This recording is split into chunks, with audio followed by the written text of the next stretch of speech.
smoke curled like fingers through the broken windows, carrying with it the stench of something not quite burned, not quite living. Jonathan Pike staggered from the forest that night, his clothes shredded, his eyes hollow. When he finally spoke, his words were simple. "I have seen hell and returned."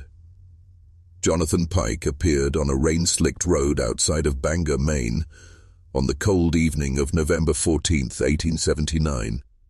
The locals who found him swore his skin bore burns in shapes that defied explanation, spirals, not flames. He carried nothing but a rusted iron key clenched in his left hand. At first glance, they assumed he was a victim of some mining collapse or logging accident in the dense forests of Penobscot County, but there were no logging camps nearby, no mines, only the dark sprawl of timberland and forgotten homesteads swallowed by moss. When they brought him into town, the physician on duty said something that chilled even the hardest men in that room. "This man looks like he's been dead for days." His pulse fluttered like a moth's wing. His voice cracked as he spoke, not in fevered nonsense but in precise, deliberate fragments. "I walked through hell." The words carried an unshakable weight, not the raving of a drunkard, not the tremor of a man struck by illness. There was a certainty that silenced every whisper in that room. You must picture the moment, the lamp oil burning low, the rain striking the windows like skeletal fingers, and this gaunt figure in torn wool speaking of places no living soul should know. And when the sheriff asked where he had come from, Jonathan's gaze drifted toward the tree line, toward something none of them could see, before he murmured, "From the house. That isn't there anymore." A line that would haunt every man in that room until the day they died. But the story does not begin in that cold room. It begins weeks earlier, on an isolated homestead near the Penobscot River, where Jonathan Pike vanished without a trace. Tell me in the comments, what do you think he saw in those woods? Was it madness or something real? And if you believe this was just the rambling of a broken mind, you haven't seen what the search party found buried beneath the black roots of that forest. The last time anyone saw Jonathan Pike before that night was on October 23rd, 1879. He was a farmer by blood, but a drifter by choice, renting a small cabin deep in the timberland east of the Penobscot River. No wife, no children, just a man who seemed intent on isolation. The locals didn't think much of him. Men like Pike were common then, quiet, self-contained, carrying something broken behind their eyes. He was polite, but never warm. He bought supplies in small amounts, rarely lingering at the general store, and he never joined the other men at the tavern. On that October morning, a trapper named Elijah Morton swore he saw Pike heading toward an abandoned homestead known as the Harlow Place. It was nothing but a skeletal frame by then, half-burned, with a collapsed roof, long left to rot since the fire of '63. No one lived there, no one dared to. When asked why, Elijah said Pike carried a lantern in one hand and something heavy slung over his shoulder, a sack that sagged like it held stones. Pike never returned to his cabin that night. 3 days passed, then 5. The sheriff was called after a week. Search parties combed the woods, calling his name into the wet silence. They found tracks, yes, boots pressed deep into mud, leading toward the Harlow ruins. But beyond the ash-blackened stones, the trail simply ended. No signs of struggle, no blood, no body. Just a single footprint burned into the earth as if pressed into coal. The men told themselves it was a trick of the light, that the rain had warped the ground. But Elijah Morton said Bairn ever forgot that print. And when Jonathan reappeared weeks later, barefoot, half-starved, and carrying that rusted key, the old trapper refused to go near him. "That ain't him," Elijah muttered in the tavern that night. "That's something that's wearing his skin." What would you have thought standing there hearing those words? Tell me in the comments, would you have believed Elijah or the man who claimed to have walked through hell? Because when Pike finally began to speak of where he'd been, the words weren't his own. They sounded like something spoken through him. By the time Jonathan Pike vanished into the woods, the Harlow Place had become more legend than ruin. Ask any old hand in Penobscot County, and they'd tell you the same story. Don't go near the foundation after dark. The Harlow family were early settlers, proud people, strict Baptists. But in the winter of 1863 their house caught fire. The story went that 3 children were trapped inside while the parents screamed from the yard. When the fire died, there was nothing left but black timbers and whispers that the blaze was no accident. Some claimed Mr. Harlow had gone mad. Others swore Mrs. Harlow had been dabbling in strange rites, speaking words no preacher could read. Whatever the truth, the family disappeared after that night. The land lay fallow, the ashes grew cold. But people said if you stood near the ruins at dusk, you'd hear voices rising from the ground. Children dared each other to run past it. Hunters gave it wide berth. And yet, Jonathan Pike, an outsider with no roots here, walked straight into its shadow, carrying a lantern and that heavy sack. Why? Some believed he went seeking gold, chasing rumors that the Harlows had buried their wealth. Others whispered that Pike was running from something, a debt, a sin, maybe even the law. But one thing was certain. The man who stepped toward those charred stones wasn't the same man who came back. When Pike was finally strong enough to speak, sitting in that dim, lie-lit infirmary room, Sheriff Abram Field asked him the question everyone wanted answered. Why the Harlow place? Pike turned his head slowly, his eyes dull but glinting in the lamplight, and said words that made the sheriff shiver. Because it called me. Imagine hearing that in 1879, when the night pressed hard against your windows and men still believed the devil walked among us. Tell me this, if your neighbor said a house had called to him, would you laugh? Or pray? Because when they brought Pike's clothes to be burned, the doctor found something sewn into the lining, a scrap of parchment blackened at the edges, scrawled with words in no language he knew. Dr. Elias Crowther was not a man given to superstition. He had spent years tending to loggers torn by saw-teeth and men dying of fever in winter camps. He believed in things he could see, touch, and stitch shut. But when he slit open the lining of Jonathan Pike's jacket, something inside him recoiled. It was parchment. Real, animal skin parchment, charred along the edges as if plucked from a fire long ago. The writing was cramped and jagged, not ink but something darker, thicker.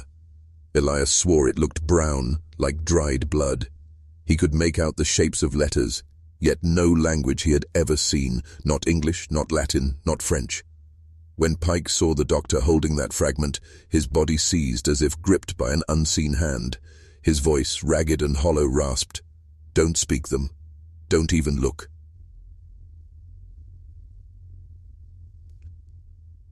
The sheriff took the scrap, turning it over in the lamplight, his brows knitting tight. "What is this, Pike?" Jonathan's eyes, once dulled by exhaustion, blazed with something fevered. "It doesn't belong to me. It doesn't belong to anyone." Elias felt the room grow colder. Outside, the wind moaned through the pines, carrying that low, hollow whistle the old men called a death harp. The sheriff pressed. "Pike wisp, Ered." And those whispers were the first hints of what he claimed to have seen beyond the edge of the world. He spoke of doors, not wooden, not iron, but black, swinging wide where no walls stood. He spoke of steps that led downward even when the earth was flat. He said names that made Elias's teeth ache just to hear them. And then he stopped, mid-sentence, his gaze fixed on the far corner of the room, where the shadows pooled darkest. "It's listening," he breathed. Sheriff Field felt every hair rise along his neck. Elias set the parchment down and crossed himself for the first time in 20 years. "Tell me, if you were that doctor, staring at a man who spoke of doors in the dark, would you have stayed in that room, or run into the night?" Because when Elias returned the next morning, the bed where Jonathan Pike lay was empty, though the door had never opened, and the snow outside was smooth as glass. The snow had fallen all through the night, soft and thick, blanketing Bangor in a hush of white silence. By dawn it lay 2 feet deep across the timber roads, unbroken save for the prints of the sheriff's boots as he crossed to the infirmary. He expected to find Jonathan Pike sleeping or perhaps staring again into that corner where no man dared look. Instead, when Elias Crowther opened the door, his breath caught in his throat. The bed was empty. The wool blanket lay rumpled, its surface still faintly warm, but the door, solid oak, locked from the inside, had not moved. The single frost-filmed window was latched tight. The snow outside lay pristine, untouched, a sheet of white innocence.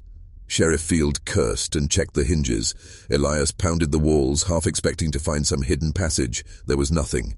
Then came the sound, soft at first, like a hand brushing along the boards. They both froze, ears straining. It came again, a slow drag from beneath the bed. The sheriff dropped to one knee and peered into the gloom. Nothing but dust.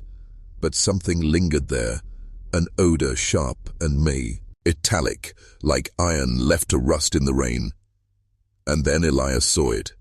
A single mark carved deep into the floorboards beneath the bed. Not a word, just a shape, a circle, jagged at the edges, with 3 lines cutting through like claws. "Lord help us," Elias whispered. Field rose, pale as bone. "He didn't walk out," he muttered. "He was taken." The parchment lay on the table where they'd left it. Only now, there were new smudges across its surface, fingerprints burned black into the skin, as if someone had pressed hot iron against it. That was when the sheriff said the thing no lawman ever wants to say. "This ain't for the law no more. This is for the church. Tell me this. What would you have done in that room? Would you have kept looking or nailed the door shut and prayed?"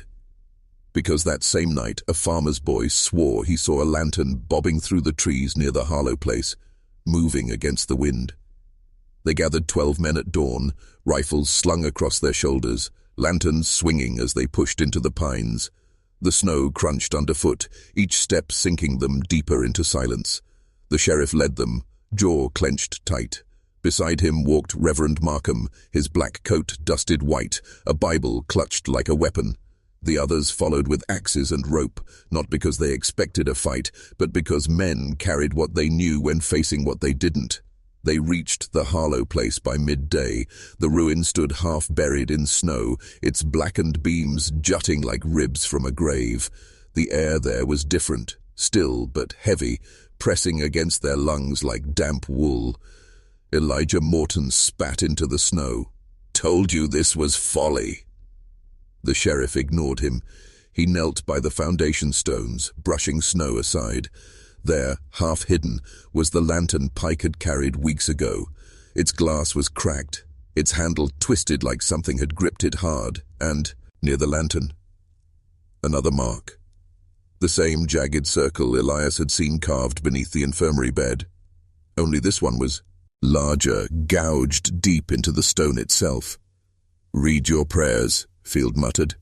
Markham opened his Bible, lips moving fast, but his voice faltered when the wind rose, not sharp, not cold, but low and humming, as if the earth itself was whispering back. The men stood rigid, rifles trembling. Then one cried out. They turned and saw tracks, bare footprints, long and narrow, pressed deep into the snow.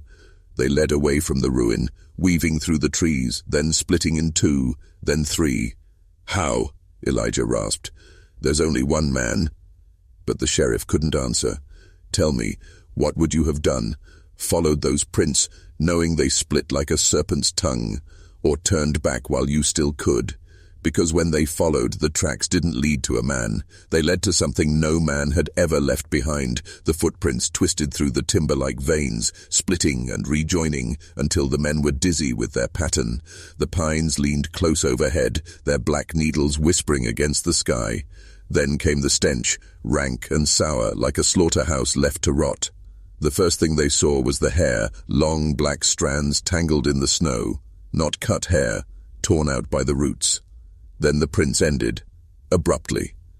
In their place, gouged into the ice, was a hole, not a pit, not a sink. A perfect circle burned into the snow, black at the edges as if scorched by fire. It sank deep, deeper than their lantern light could reach. "What in God's name?" Reverend Markham began, but his words died. because in that hole, slick and gleaming like the inside of a mouth, something moved. Just a ripple at first, then a sound, soft, wet, like breath drawn through teeth. The sheriff yanked his rifle to his shoulder. "Back!" he barked. "All of you!" But none of them moved. They were frozen, staring at the thing in the dark. And then it spoke. Not loud, not in words, just a whisper that wasn't wind. Elijah Morton dropped his lantern. It hit the snow and shattered, flame licking black into the white. That was when the ripple grew, swelling upward like a throat. And they saw it, a shape rising, slick as oil, studded with ridges that pulsed like veins. And from its surface hung something pale, something human, a hand. If you had been there, would you have run? Or stared like those men, too rooted by terror to move? Tell me in the comments, because when the sheriff fired into that hole, the bullet didn't strike flesh, it vanished as if swallowed by the dark. The report of the sheriff's rifle cracked through the trees, echoing like thunder in the dead pines. But there was no impact, no splinter of wood or spray of snow. The bullet simply vanished, swallowed whole by the blackness gaping in that scorched circle. For a breathless moment, the forest stood silent. Then the ground shuddered. It wasn't much, just a faint tremor beneath their boots, like something vast stirring deep below. Snow sifted from the pines in hushed cascades. "Back!" Field barked again, his voice raw. "Back to the ruin, now!" But the men hesitated. They were staring at the hole, at the slow ripple moving beneath its surface like muscle flexing under skin. Then came the sound. Low. Resonant. Not a growl, not thunder. Something older, deeper.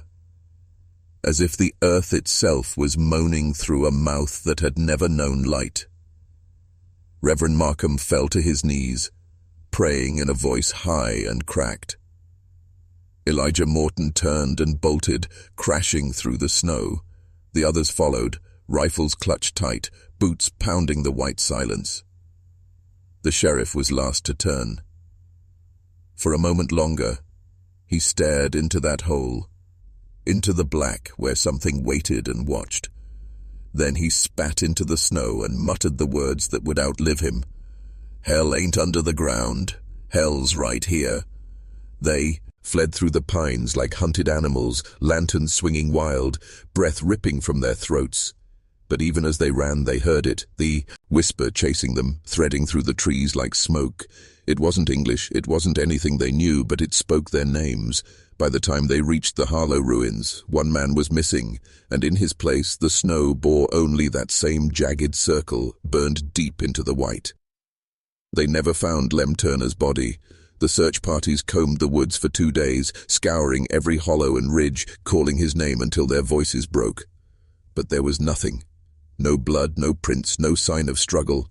Only those circles burned black into the snow like brands from a demon's forge. Some said Lem ran, others said wolves took him. But the men who had been there, the ones who had seen the hole, knew better. Sheriff Field sealed his lips. So did Reverend Markham. Elias Crowther packed his tools and left town within the week. But the whispers didn't stop. Children woke screaming in the night, babbling of black doors in the trees. Dogs howled at nothing, then went silent. Their necks stretched stiff as rope. The wind in the pines began to sound different, lower, wetter, almost like breathing. And then Jonathan Pike came back. It was 9 nights after the search. The snow still lay deep, unbroken since the storm. Yet there he was, standing in the road outside the sheriff's office, barefoot, naked but for a ragged sheet around his shoulders. His skin was white as bone, his lips were blue, and in his hands, God help them, he still clutched that iron key.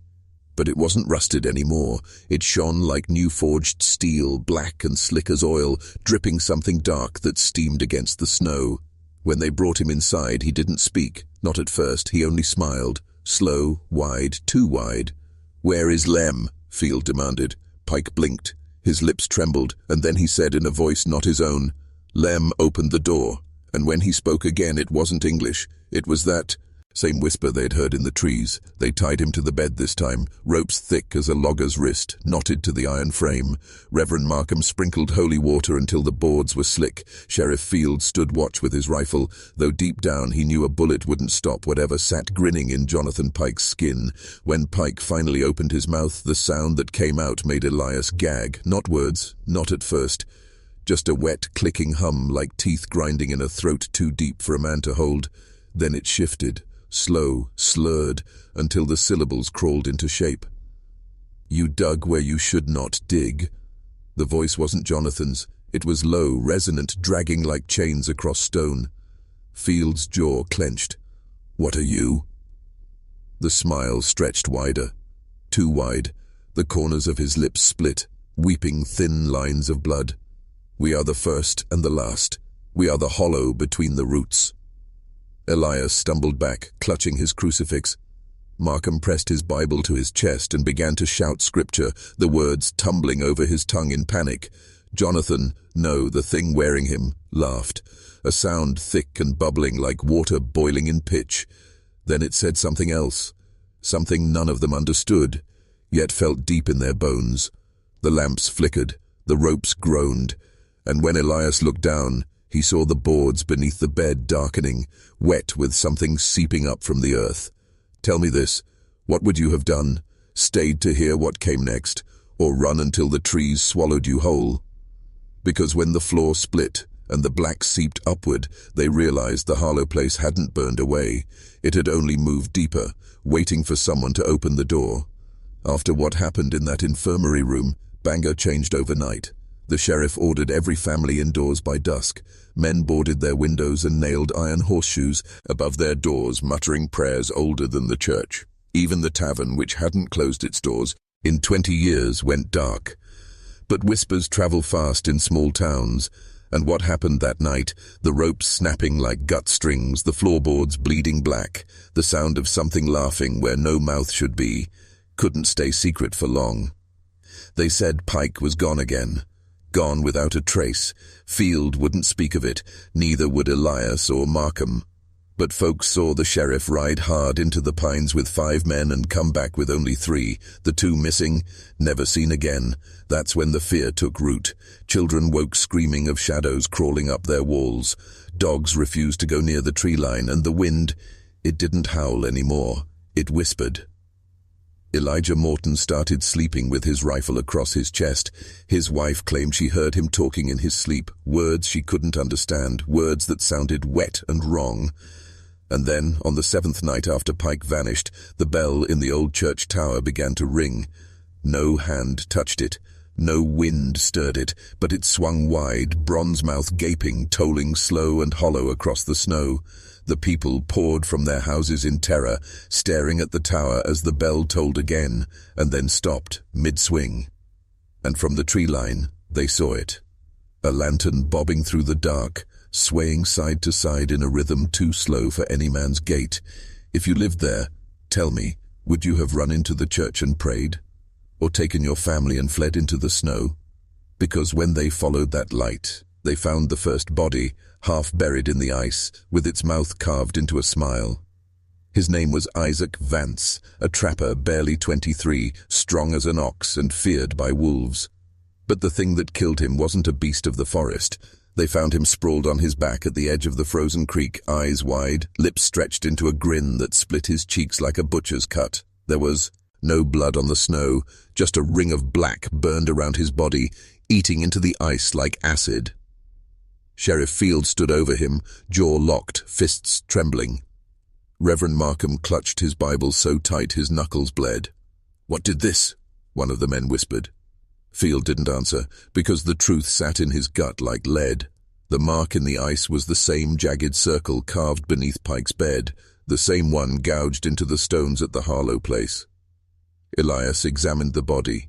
There were no wounds, no broken bones, just that smile carved too deep, and the black stains on his fingertips. He touched something, Elias murmured, something that burned without fire. They carried Isaac back on a sled. his frozen grin flashing in the lantern light, his eyes wide as if still watching something in the dark. That night, the church filled with whispers, mothers clutching their children, men sharpening axes as if iron could stop what stalked them. And through it all, the wind carried that sound again.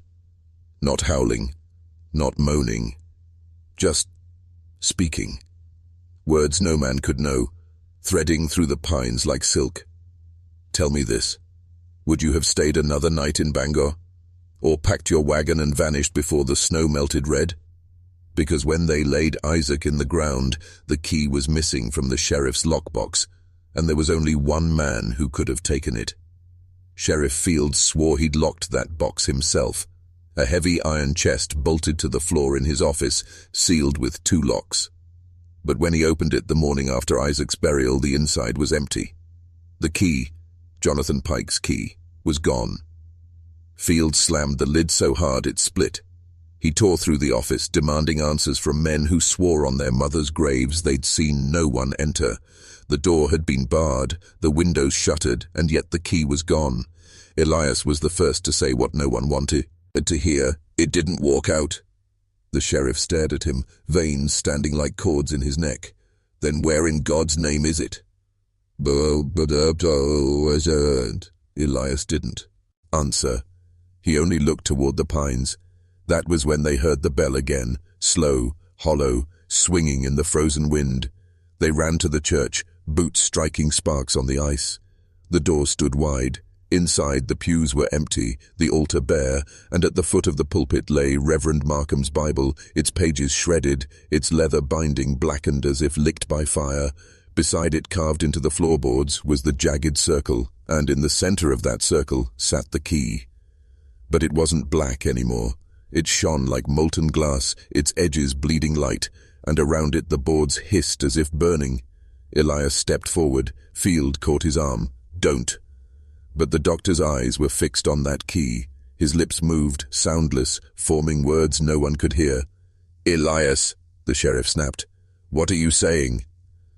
The doctor turned his head slow, his eyes blank as milk, and then, in a voice that was not his, he said, "It unlocks what was never meant to open. Tell me, if you stood in that church, staring at that key, would you have smashed it to dust, or turned it just to see what waited? Because when the sheriff tried to destroy it, the hammer shattered like glass, and something laughed from beneath the floor. After weeks of unease, Elias could no longer resist the key's pull. One cold evening he returned to the ruins, snow crunching underfoot, the iron key heavy in his coat pocket. The jagged ash circle waited silently, as though anticipating his arrival.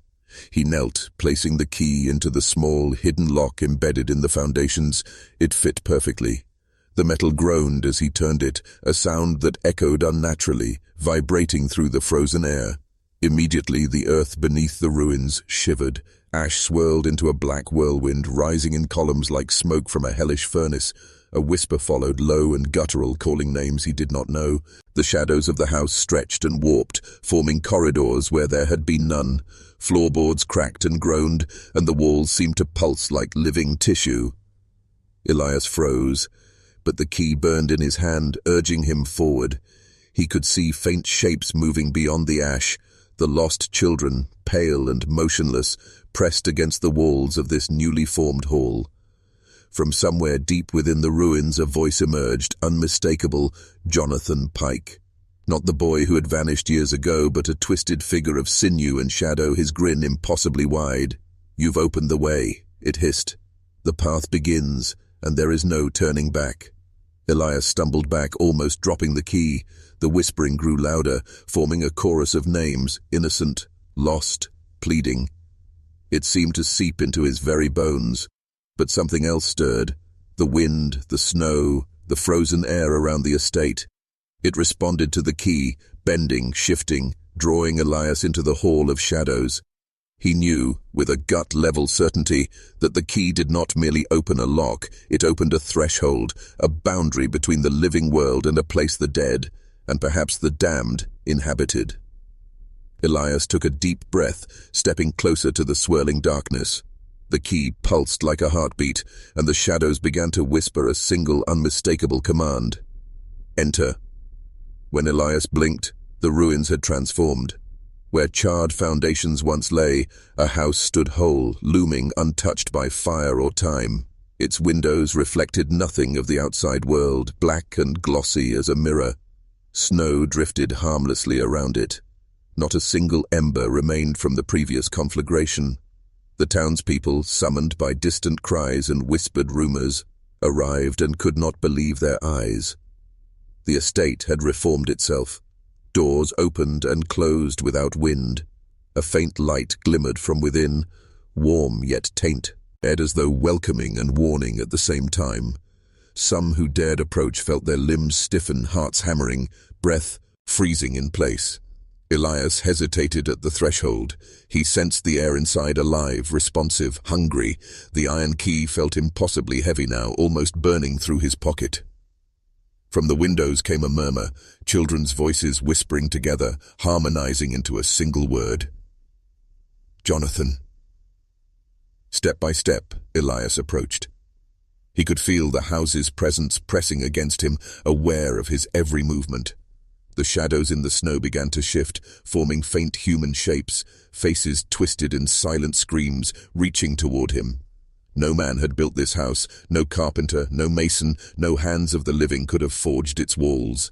It existed between worlds, summoned by the key, maintained by the lingering will of Jonathan Pike.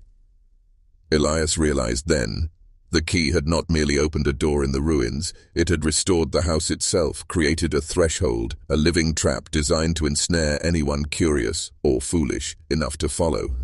The wind whispered again, carrying the smell of ash, iron, and something sweetly foul. From the blackened windows, eyes watched, dozens of them, staring, waiting. Elias knew, as his hand brushed the key one last time, that stepping across the threshold would commit him to a fate no one could escape, and that the house somehow was alive, and it had been waiting for him all along. 3 days after his confession, the household staff whispered about the smell in Jonathan's room. Not the smell of rot, at least not yet. It was something sharper, like sulfur burned in a sealed chamber.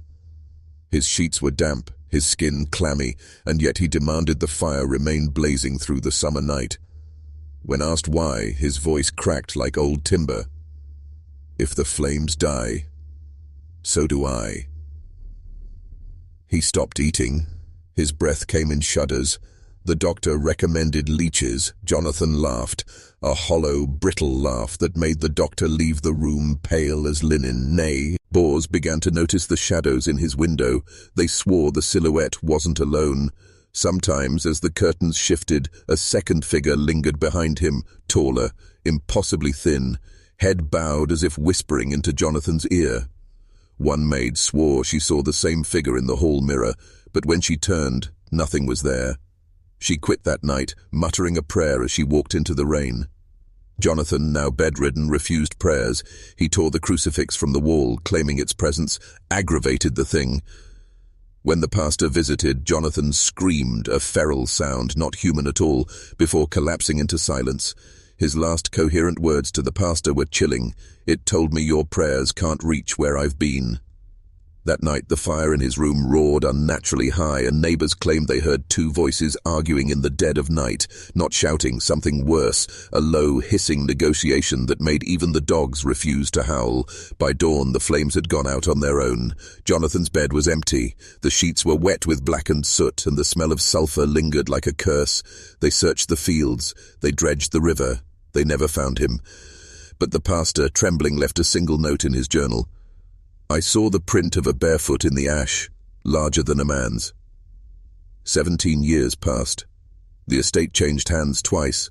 The fields lay fallow, the house slowly swallowed by ivy and silence. But in 1891, a mason repairing the west wing chimney pried loose a brick and found something folded behind it, a letter, brittle with age, sealed with black wax. It was addressed to whomever still walks among the living. The handwriting was jagged, as though etched in panic. It read, "The thing that follows me does not walk on its own. It needs a name to linger, and I gave it mine. If you read this, burn this house to its bones, or it will wait for you like it waited for me." There was no signature, just one final line scrawled in a trembling hand. "Do not look at the mirrors after sunset." The mason, unnerved, showed it to the current owner, a widow named Eleanor Price. She laughed it off, calling it a ghost story for drunks, and locked the letter in a drawer. 2 weeks later, the widow stopped coming to town. The postman noticed curtains drawn in the daylight, smoke curling from the chimney at midnight. And then, nothing. When the sheriff finally entered, the hearth was dead cold. The air was thick with soot, and the walls were lined with mirrors, dozens of them, some cracked, some spotless. The sheriff swore he saw something move in one, something that didn't match his own reflection. Eleanor was gone. No footprints, in or out, just a smear of black ash across the floor, leading to the largest mirror in the room. The letter was gone too. Whispers spread that the estate wasn't a home anymore. It was a trap, baited with loneliness and sealed by a name long forgotten. But it wasn't forgotten, not yet. Because 3 nights later, in the glass of the general store's door, the shopkeeper swore he saw her, Eleanor, standing just behind him, pale, smiling and whispering, in a voice that wasn't hers. Would you have burned that letter the second you found it, or kept it like a curious relic? Tell me below. By autumn of that year, the Hargrove estate was no longer spoken of in polite conversation. People crossed themselves when passing the old road, spitting into the dust to keep its name from sticking to their tongues. But then came the preacher's boy, running barefoot into town square with a story that made the blood drain from every face. He claimed he had been picking berries near the property when he saw something move behind the windows, faces, pale and pressed against the glass, but the house was empty, at least it was supposed to be. The sheriff tried to dismiss it. "Rats," he said. "The place is rotting. Things settle, things fall." But the boy swore the faces were children. "They were smiling," he whispered, "all teeth." That night, the town gathered in the church, lanterns flickering against stained glass as the wind clawed at the steeple. The preacher, hands trembling, spoke the words everyone had been waiting for. "It has to end." No one disagreed. They all remembered the disappearances. 42 children, names etched into headstones with no bodies beneath. They remembered the widow who vanished without a trace, the letter found behind the chimney, the whispers that crept from cracked mirrors. They voted by candlelight. The motion passed unanimous. Burn it down. Salt the earth. Forget its name. Men fetched kerosene from the mill. Women pulled their children close, some crying, some praying. One mother asked if fire was enough. What if the thing inside the house didn't burn? No one answered her. By midnight, a procession of townsfolk moved toward the estate like mourners at a funeral, their boots crunching frost, their faces hard with resolve. The house stood waiting at the crest of the hill, windows wide open as if it knew what was coming. Inside, shadows moved like oil, stretching and curling against the walls. One man swore he heard laughter drifting through the night. A child's laughter, thin and bright, carrying on the wind. They circled the house, striking matches.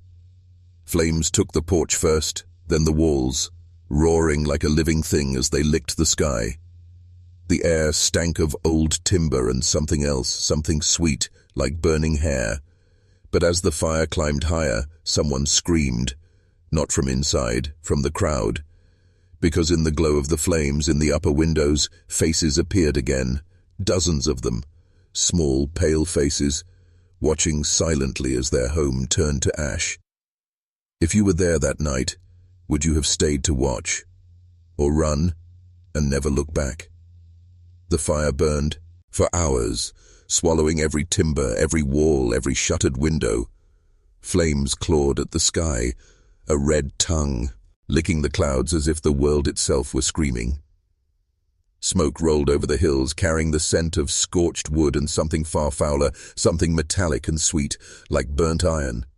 By dawn, nothing remained but a blackened skeleton of foundations, charred stones, and ash scattered across the frost-covered earth. The townspeople, exhausted, returned home believing the curse had been broken, but they were wrong. The next morning the snow was untouched, except for small patches of ash that seemed to move, windless, ever shifting. When the sheriff bent down to scoop a handful, it slipped through his fingers like liquid smoke, rising slowly before settling again, stubborn as clay. And then came the whispers. Not outside, not carried by wind, but inside their homes, soft, half-formed syllables that pressed against their ears at night. A child's laugh here, the dragging of something heavy across the floor there. Furniture shifted subtly. Floors creaked as if someone walked beneath them. Mothers swore the children they'd lost were calling them from empty rooms. Fathers began sleeping with pistols across their chests, muttering prayers to God, the devil, and anything that would listen. Elias Crowther returned once, curious, hoping to study what remained. He dug through the ash with gloved hands and uncovered something impossible, a small iron key, half buried, blackened but perfectly intact. The same key Jonathan Pike had carried all those years ago. It was as if the fire hadn't touched it. When he showed it to Sheriff Field, the old man dropped to his knees and pressed the key to his chest. "It's not over," he whispered. "Nothing in this world can burn it." By evening, a storm rolled in, black clouds curling like smoke over the ruins. The wind brought the scent of burning wood, and beneath it, that sickly sweet tang of iron. And in the middle of the ash, children's footprints appeared, fresh, bare, leading nowhere. Tell me, if you found footprints in ash where no children should exist, would you follow them, or leave and never look back? Because when Elias returned to the ruins that night, the key had vanished from his pocket, leaving only the cold ash and a whisper that seemed to rise from the ground itself. "Open the door." Weeks passed. The town tried to settle, but the air remained heavy, as if the Hargrove estate had spilled its weight onto every street and home. Snow fell early that winter, soft and silent, blanketing Bangor in a deceptive peace. Then he appeared. A stranger, thin and bent, walking through the forest road leading to the ruins. Boots caked with snow, coat ragged and torn. At first, the townspeople thought him a traveler lost in the storm, but the closer he came, the more they noticed something wrong.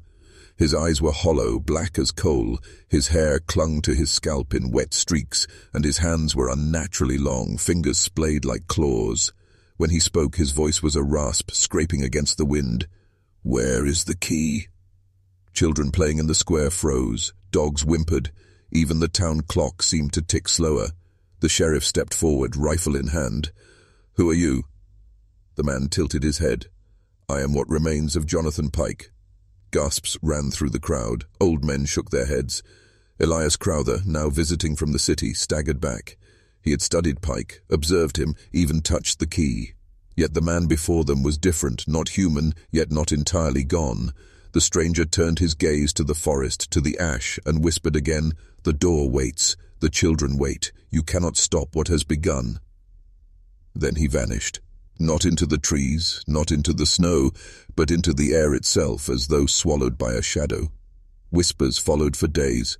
Footsteps echoed in empty streets. Children claimed to see figures peering from the woods at night, pale and grinning. The key was never found. Sheriff Field warned the townspeople, "Do not leave your doors open. Do not go near the ruins. Do not listen to whispers." And yet, the stranger had left a gift, or a curse. Near the edge of the burned foundation, a faint trace of black ash formed the shape of a door. Tiny, intricate, impossible. And in the center it gleamed, the iron key. When Elias reached out to touch it, the air froze and a voice whispered behind him, "Turn it, or lose everything."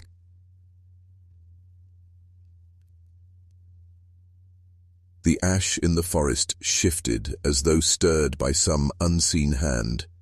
Trees bent with unnatural angles. The snow seemed to melt and refreeze, creating patterns that led directly to the ruins. And there it was, a door, not built, not carved, not placed. It emerged from the ash itself, black as midnight, tall and narrow with grooves etched like veins. The iron key lay on the ground at its base, gleaming despite the cold. Elias hesitated. He had studied Pike, witnessed horrors no man should survive, and yet curiosity, or madness, drove him forward. He knelt, picking up the key. Its weight was impossible, heavier than iron, yet lighter than air. He felt a pull from the door as though it were alive, breathing in anticipation. The townspeople gathered at a distance, shivering in terror. They did not speak. The wind carried faint voices, children calling, laughing, pleading. Elias inserted the key. The lock turned silently. A cold gust blew from the opening, carrying the smell of ash, soot, and decay, but beneath it something sweeter, darker, intoxicating. The door creaked open. Darkness spilled into the forest, thick as ink, curling like smoke. Shapes moved within, faces pressed against the edges, small, pale, watching. Elias wanted to step back. He did not. A whisper carried from the shadows, "Welcome home."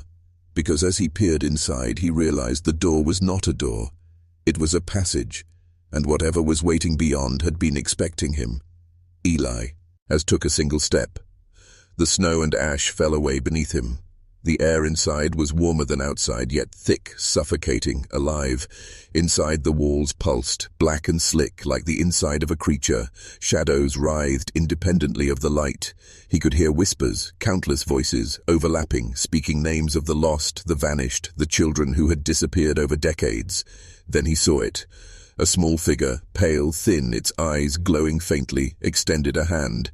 Elias recognized the face instantly. It was Lem Turner, not grown, not older, frozen in the moment of his disappearance 17 years prior. "Jonathan," Lem whispered, voice gurgling, hollow. "He waits for you." Elias froze. Every instinct screamed to retreat, yet his legs moved forward.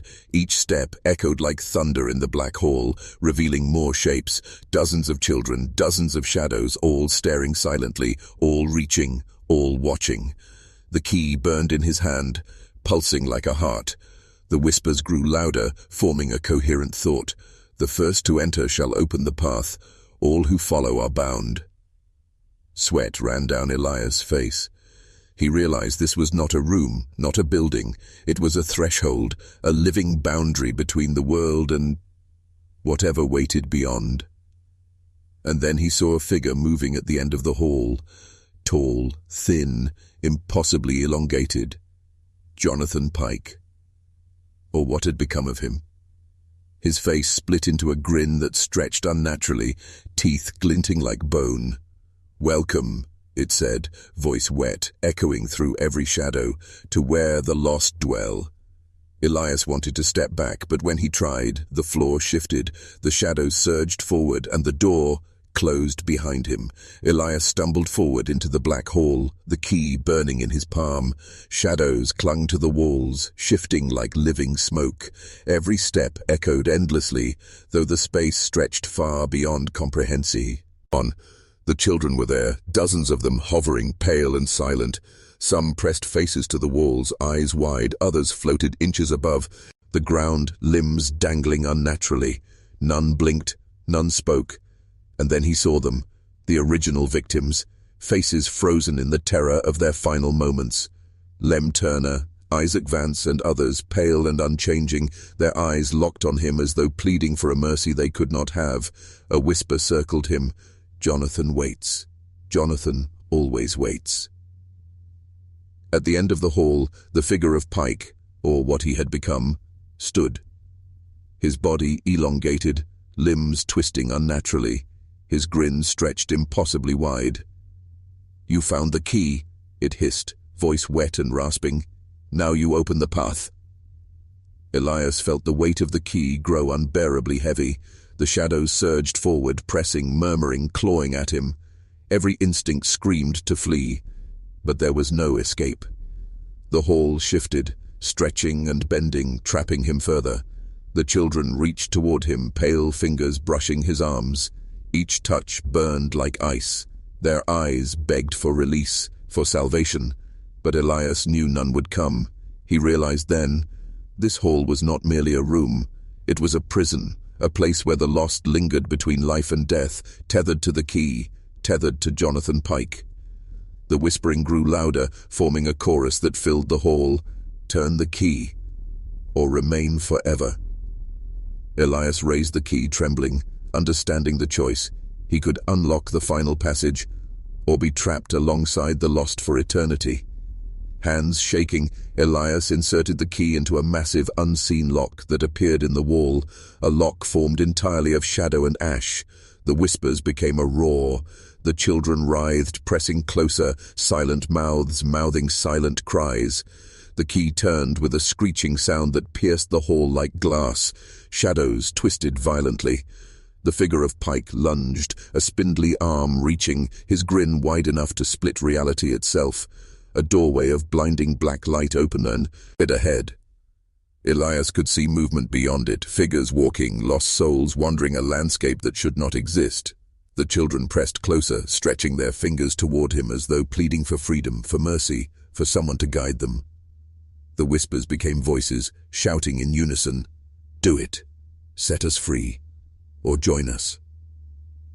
Elias knew what he had to do. He pushed forward, stepping into the doorway, feeling the shadows clutch at him, trying to pull him back.